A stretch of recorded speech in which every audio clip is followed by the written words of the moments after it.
Let's fill out the Iowa General Power of Attorney together, the document that lets someone you trust handle your money and property. Start with you, the principal. Type your full legal name and where you live. Use your full legal name exactly as it appears on your ID, so there's no doubt who signed.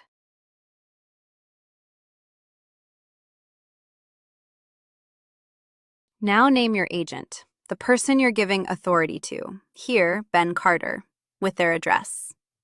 And name an alternate, here, Carlos Diaz, in case your first choice can't serve, so your document doesn't stall if something happens.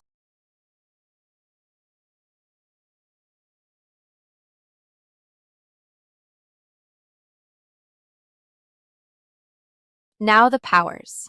The form lists subjects A through N. To give your agent authority over everything, initial the line in front of N. To grant only some, initial just those specific lines instead. Then choose when it takes effect. Here, effective immediately. One important thing, depending on your state, a general power of attorney may stop working if you become incapacitated. If you want it to keep working no matter what, ask about a durable power of attorney instead. Finally, print your name and date it. Sign it the way your state requires. We'll cover those exact rules in the recap. Then give a copy to your agent and to anyone they'll deal with, like your bank.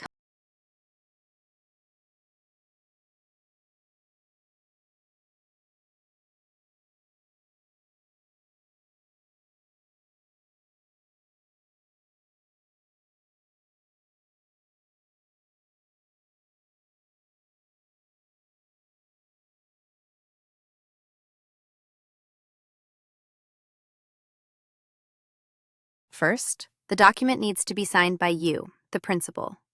Or, if you can't sign it yourself, another individual can sign your name for you. But here's the key. That person has to be acting in your conscious presence and following your direction. And they cannot be someone who is named as your agent in the document. Next, the signature needs to be acknowledged before a notary public or another individual who is authorized by law to take acknowledgments. One important thing to keep in mind: the agent named in your power of attorney cannot be the one to notarize your signature. Once those steps are done, there is a helpful benefit. A signature that has been acknowledged in this way is presumed to be genuine. So, to recap, sign it yourself or have someone sign for you in your conscious presence at your direction, as long as that person is not your prospective agent. Then, have it acknowledged before a notary or other authorized individual, who again cannot be your agent, and that acknowledged signature will carry a presumption of genuineness. Remember, this is general information, not legal or tax advice.